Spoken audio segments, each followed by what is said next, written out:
After I caught my girlfriend cheating on me, her dad said something I'll never forget. Why didn't you cheat on her first? I just stared at him, shocked. Why would you say that about your own daughter? I was sitting in Thomas's living room, explaining why I was breaking up with Amelie. I showed him the screenshots of his daughter texting another guy, but Thomas didn't look surprised, almost like he already knew. I promise you, he said, when you find out what she actually did to you, you'll wish you cheated on her sooner. This is 10 times worse. Then he put my phone down, stood up, and grabbed his car keys. Thomas is a big guy, works construction, still built like a tank at 55. I've always been a little intimidated by him during the 2 years I dated Amelie, but he'd always been good to me.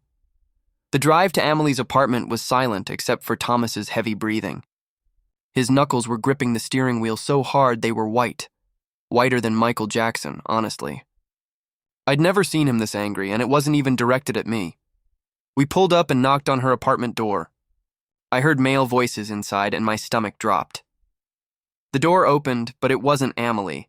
Some random shirtless guy I'd never seen before stood there, looking confused. Thomas didn't hesitate. He slammed his shoulder into the door so hard it flew open and crashed against the wall. What I saw inside was worse than I could have imagined. 3 more guys were sitting on the couch in their underwear. Eating cherries like this was some kind of twisted party. A 64-pack of condoms sat on the coffee table like a disgusting centerpiece. Empty beer bottles were everywhere. Where is she? Thomas's voice boomed through the apartment. The guys scrambled, grabbing clothes, trying to explain they were just hanging out. But Thomas wasn't buying it. He stormed down the hallway toward Amelie's bedroom while I stood frozen by the door. This wasn't just cheating, this was something way darker.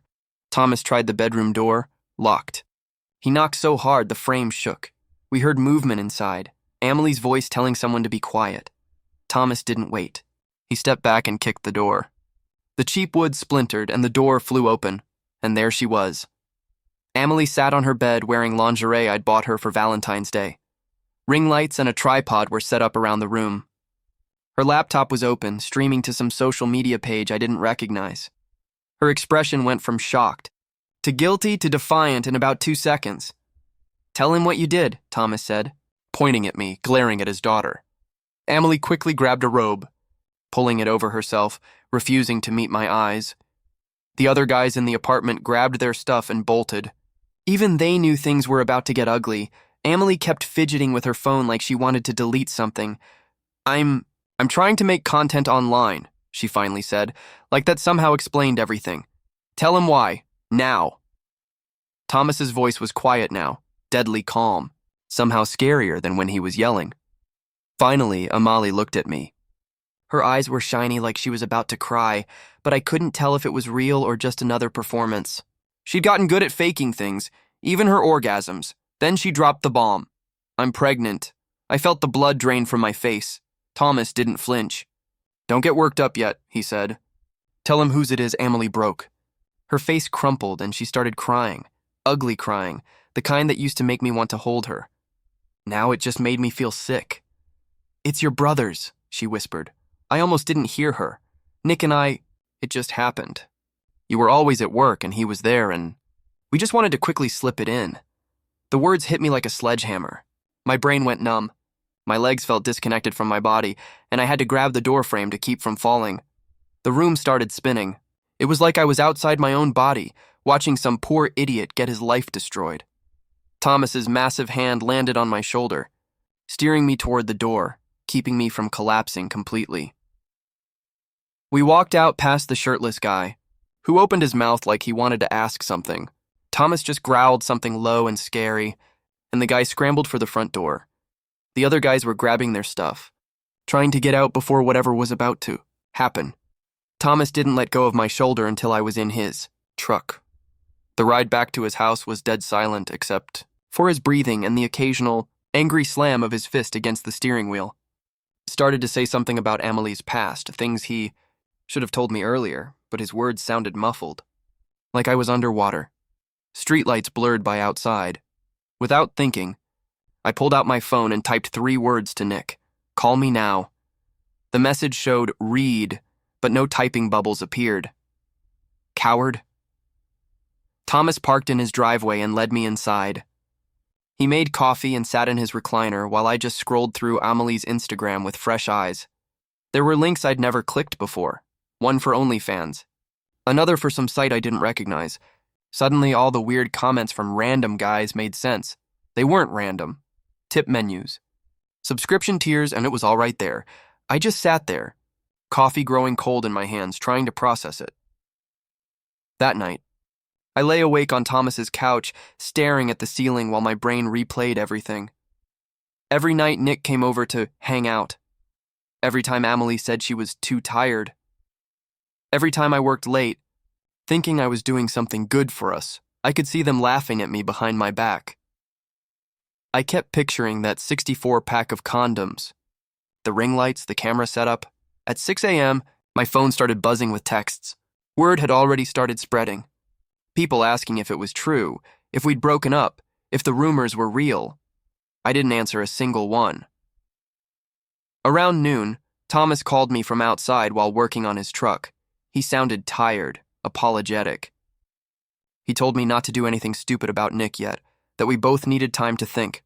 I promised him I'd stay calm, even though calm was the last thing I felt. After the call, I opened a new text to Amelie and typed every furious word in my head. Called her every name I could think of.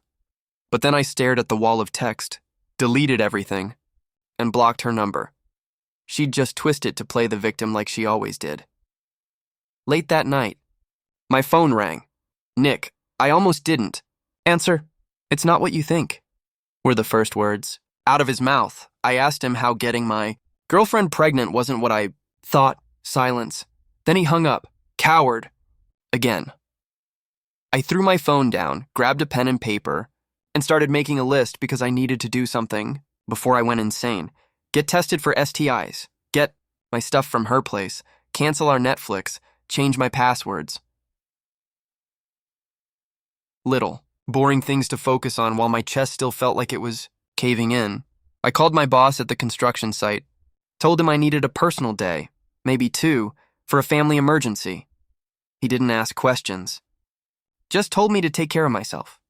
Thomas texted me later, warning that Amelie had already locked down her social media and was probably spinning her version of the story. I got to work screenshotting everything, her Instagram posts, her subscription links, even the bank statements showing I'd paid for the equipment she used for this. Each screenshot felt like finding out about another betrayal. Then my buddy from high school sent me a video clip someone saved before she logged her account. In the background, I could see my hoodie hanging on her door. The timestamp was from 3 weeks ago, the night I worked a double shift. I saved it to my cloud storage and added it to my growing evidence folder. The next morning, I drove to a walk-in clinic downtown and asked for a full STI panel. The nurse didn't flinch. Clearly, she'd heard this story before. Just started. Prepping the tests. Sitting there felt like stepping into a whole new reality. One where I couldn't even trust my own body anymore. Thomas called while I was waiting for results. His voice cracked when he admitted he'd suspected she was doing stuff online for money, but thought it was just photos. Not this. I told him it wasn't his fault, even though deep down I wished someone had warned me sooner. Then my mom started texting, saying we all needed to sit down as a family and talk this out. I told her I wasn't ready to be in the same room as Nick, and she needed to respect that. She kept pushing. You're brothers, you have to work this out. But she didn't understand, not yet, what they'd really done to me. The nurse came back to draw my blood and gently asked about my last exposure dates. I had to admit I didn't even know when Amelie had last been faithful to me, if she ever had been at all. She wrote down that my last confirmed exposure was unknown and drew several vials of blood for all the tests. The whole process made me feel dirty, even though I hadn't done anything wrong. That afternoon, I got an email notification from Amelie since I'd already blocked her number. She was asking to meet for closure and to discuss the pregnancy. She said we needed to figure out what happens next. I stared at that email for 10 minutes before finally typing back that I'd consider meeting her after I got my test results. I needed to protect myself first, before dealing with the mess she and Nick had created. Thomas texted me again saying, Amelie was already telling people that I'd been neglecting her. That was her excuse for why she turned to Nick.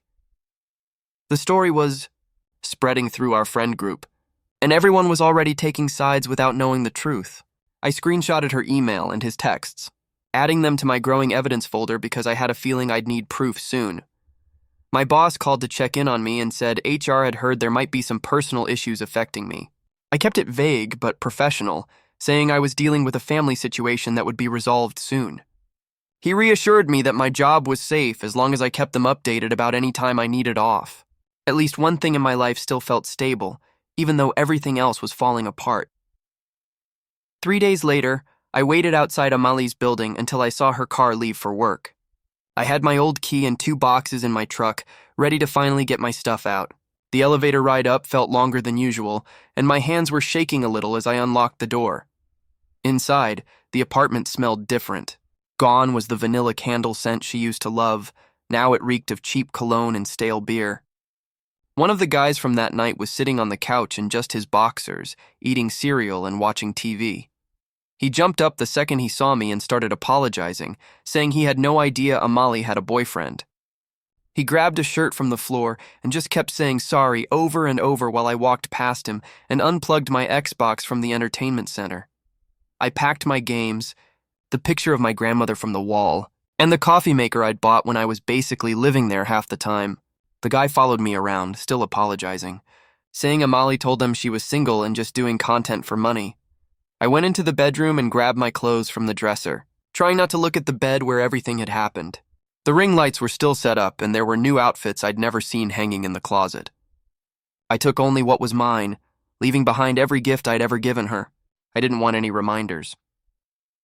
The next morning at work, my boss pulled me aside before the crew meeting and asked me to step into his office. He shut the door and said HR had been concerned about personal drama.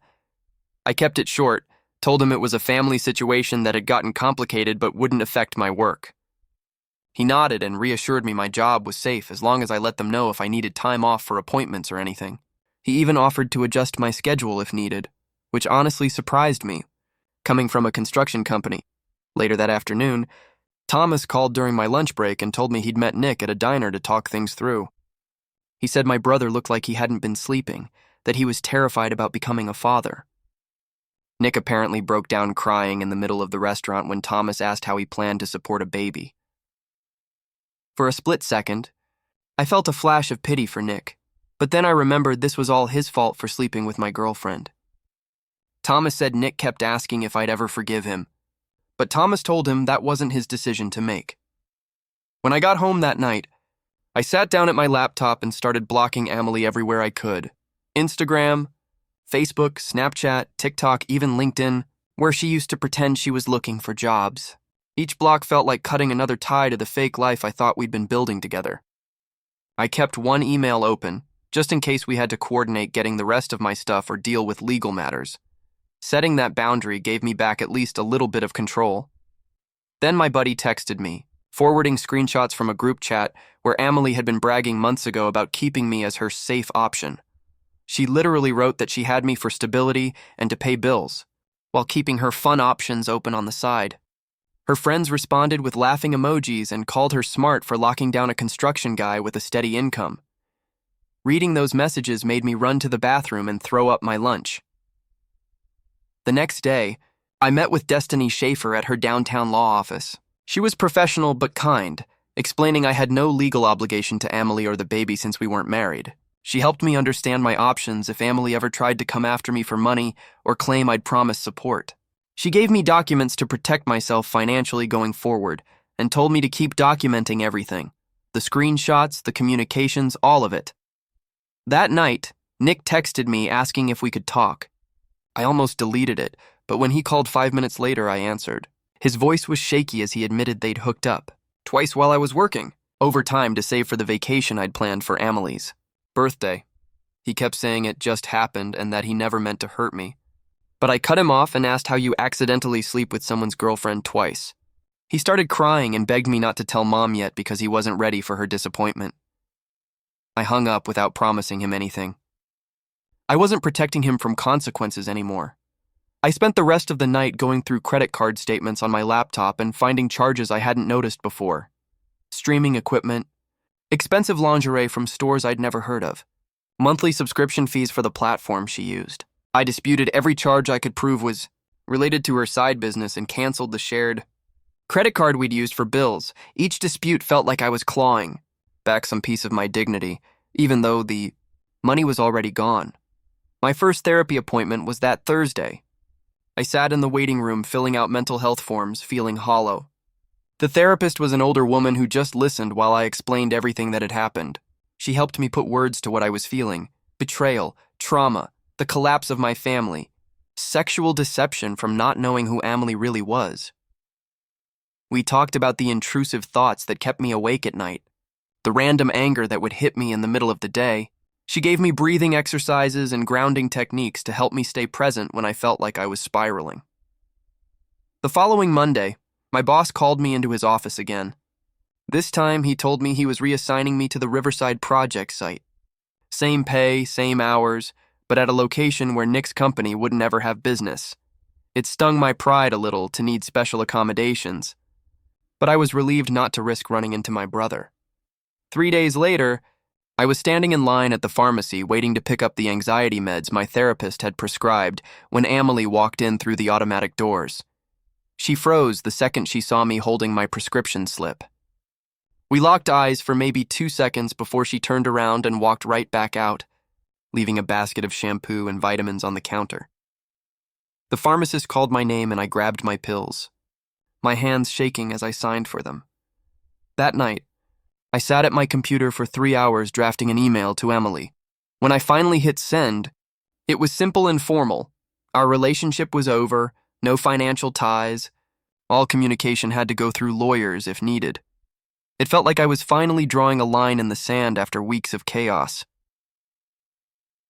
The next morning, Thomas called asking if I'd attend a mediated discussion with Emily about the pregnancy. I told him I'd think about it, but if I agreed, it had to be in a public place, 1 hour max, no recording devices. He said those terms were fair and set it up for Saturday at a downtown coffee shop. Saturday came too fast. I got there 10 minutes early and picked a table near the exit. Emily showed up 5 minutes late wearing sunglasses inside like she was dodging paparazzi. She sat down and immediately started explaining how she'd used my stability and income to fund her online career and slept with Nick when she felt neglected. She said it so casually, like I was supposed to understand her reasoning. I asked if she was getting prenatal care and whether Nick was ready to support the baby. She laughed and said Nick was already avoiding her calls about money and backing away from responsibility. The whole conversation lasted 40 minutes before I stood up and walked out without saying goodbye. Back in my car, I texted Nick saying I'd support him getting a paternity test but wouldn't be involved beyond that. This was his mess now.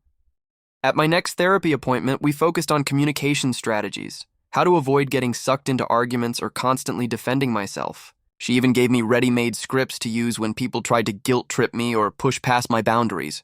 Having those words ready made me feel calmer and more in control. 2 days later, Nick texted saying he was looking into payment plans for the paternity test and prenatal care. His messages were full of panic, saying he never meant for this to happen. I didn't respond. His intentions didn't change what he did. That weekend, my mom showed up at my apartment with Nick standing behind her looking like a kicked puppy. She started talking about how family needs to stick together, but I didn't even unlock the chain on the door. I told her she had to respect my boundaries, even if it hurt her to see us divided like this. Nick tried to speak, but I closed the door and turned the TV up until they left. Monday morning, I met Destiny again. She showed me how to document any harassment and helped me set up a filter system on my email so anything from Emily or Nick went into a separate folder I could review when I was ready. She even gave me templates for cease and desist letters if things escalated. Setting up that system took about an hour, but it made me feel less vulnerable, like I had a shield against whatever drama might come next. 2 days later, I was back at the construction site, finally pushing through the Henderson warehouse project that had been sitting on my desk. My hands moved on autopilot, measuring beams, checking load calculations, while my brain tried not to think about everything else. The numbers made sense in a way that nothing else in my life did right now. I stayed late, rechecking every measurement twice, because at least blueprints don't lie to your face for 2 years. When I finally turned in the completed plans, My supervisor came over and flipped through them right there at my desk. He nodded and said I'd done solid work, considering everything going on, then walked away before I could even ask what he meant by that. The next afternoon, Thomas texted me asking if I wanted to grab a beer after work. We met up at this little dive bar near the highway, the kind of place where no one from our neighborhood would see us. He ordered 2 beers and just stared at his bottle for a long time before opening up about his ex-wife. 20 years ago, he said, he cheated with some woman from his gym and it completely destroyed his marriage. His wife took everything in the divorce and moved 3 states away with their son, who still won't talk to him. He told me that watching Amelie do this to me made him sick because he knew firsthand just how much damage cheating can cause. He'd spent years trying to raise Amelie right after her mom left, but somewhere along the way, she'd become someone he didn't even recognize. His hands actually shook a little when he talked about finding out she was doing online stuff for money. That night, I got an email from Amelie, with Nick copied on it, saying she'd scheduled a paternity test for Thursday at the medical center downtown. The message was all business. Appointment times, what Nick needed to bring for ID. It was so formal it felt like she'd already gotten a lawyer involved. I forwarded it to Destiny, who confirmed it looked like a standard notice and told me to stay out of it completely. Thursday morning, I signed up for overtime at the warehouse project instead of sitting at home thinking about what was happening across town. I hauled materials and ran the forklift until my back ached and my brain went completely blank from exhaustion. Every time I thought about Nick sitting in that waiting room, I'd grab another load of concrete blocks to move. My supervisor even asked if I was trying to finish the whole project by myself. But I just shrugged and kept working. That weekend, I pulled out a box of all the stuff Amelie had given me over the last 2 years. Concert tickets from our first date, the watch she bought me for my birthday, hoodies, framed pictures of us together. I loaded it all into my car, drove to the donation center, and watched as the volunteer sorted it into bins. Every single item felt like dead weight I'd been carrying around, and leaving it there felt like finally cutting it loose. My therapist gave me homework about planning for family events where I might see Nick. We made a list of every holiday and birthday coming up and created exit strategies for each one. If he showed up at Mom's house for Thanksgiving, I'd leave after an hour. For Christmas, I'd visit Mom the day before so we wouldn't overlap. For my nephew's birthday party, I'd skip it entirely and just send a gift. Writing it all down made the next year feel manageable, instead of this giant looming nightmare. Friday night, Nick texted me saying the lab needed a week for results and he was scared about telling Mom. I could see the dots appear and disappear for almost 10 minutes as he kept typing and deleting messages. I didn't respond, but the weight of the secret sat heavy in my chest. Mom had already been asking why we weren't talking, and coming up with excuses was getting harder. Monday morning, HR called me into their office to check in. They said they'd noticed I'd been logging a lot of overtime and wanted to make sure I wasn't burning myself out. I told them I was fine, that staying busy actually helped. They reminded me about the employee assistance program for counseling and told me to reach out if I needed anything. Walking back to my desk, I felt surprisingly grateful that my company actually cared, even if they didn't know all the details. That afternoon, Thomas sent me a photo of paint swatches spread across a table with a text saying he was helping set up a nursery. He said he'd told Amelie he'd help with baby stuff, but only if she followed his rules about visits and didn't bring her online drama anywhere near the kid. The colors were soft yellows and greens, and seeing him step up as a grandfather, even though his daughter had disappointed him, made my chest feel tight. Meanwhile, my social media had been blowing up with people fishing for gossip ever since word got out about me and Amelie breaking up. Some mutual friends kept messaging, asking if the rumors were true or what really happened. I spent an hour unfriending anyone who seemed more interested in drama than actually caring about me. My friends list went from 300 people to maybe 50, but those 50 were the ones who genuinely checked in on me without asking for details. My circle got way smaller, but honestly, it felt cleaner. Tuesday morning, my phone buzzed with an email from Amelie. The subject line just said, FYI. Attached was a PDF from the lab. The paternity test results in black and white. Nick's name was right there next to probability of paternity, 99.9%. Like some sick joke that wasn't even funny anymore. I just stared at it for way too long, even though I already knew exactly what it would say. My hands were shaking as I forwarded it to my lawyer just to have it officially documented. Seeing it in writing somehow made it hurt worse than when I first found out. I grabbed my keys and walked out to my car, not even sure where I was planning to go. The parking lot was half empty since it was still early, but I just sat there with the engine off and let everything I'd been holding back for weeks hit me all at once. I pressed my palms to my eyes and finally cried for real, not just the angry tears from before. My chest hurt from holding it all in. Once I started, I couldn't stop. After maybe 20 minutes, I finally caught my breath and wiped my face with napkins from the glove box. I texted Mom, telling her the test confirmed what we suspected and that I needed space to process before I could talk. She texted back almost instantly, 3 heart emojis and I love you, and it nearly set me off again. Thursday afternoon. Thomas called and said Nick wanted to talk with a mediator present at the community center. I thought about it for a while before texting back my conditions. No excuses, no blame shifting, just facts and next steps. Thomas said Nick agreed and set the meeting for Saturday at 2 Friday night. I wrote out everything I wanted to say so I wouldn't get emotional and forget my main points. Saturday came way too fast. I drove to the community center feeling like I might throw up. The mediator was this older woman who looked like she'd seen this kind of mess 100 times before. Nick was already there, looking smaller than I remembered, fidgeting with his phone and refusing to meet my eyes. The mediator started explaining the ground rules, but Nick interrupted her, saying he needed to get something off his chest first. He admitted he'd been jealous of my relationship with Amelie from the very start because I always seemed to have my life together. He said my work schedule gave him an excuse to hang around, and then one thing led to another. Hearing him actually say it didn't make me feel better. It just made me feel tired and disappointed in who my brother turned out to be. I pulled out my list and read my terms without even looking at him. We'd stay low contact, no overlap at family events for at least a year. He couldn't ask me for money for the kid, no matter how bad things got. If Mom wanted both of us somewhere, we'd coordinate so only one of us showed up at a time. Nick nodded through all of it, looking almost relieved that I was even giving him a path forward instead of cutting him out completely. The mediator helped us write it all down, even though it wasn't legally binding. Monday morning, my therapist noticed I seemed calmer and asked what had changed. I told her about the mediation, and she said setting boundaries was a huge step forward. Then she helped me find a boxing gym near my apartment with beginner classes. I signed up for 3 sessions a week, figuring hitting something might be better than letting the anger eat me alive. The first class completely kicked my ass, but in a good way. Left me too tired to think about Nick or Amelie. Wednesday night, Thomas texted me saying he was in my neighborhood for a job and asked if I wanted a beer. We met at the same dive bar near the highway and sat there quietly for a while. After his second beer, he told me that no matter what happened with his daughter or my brother, we were good. He said he knew exactly what it was like to be let down by someone you love.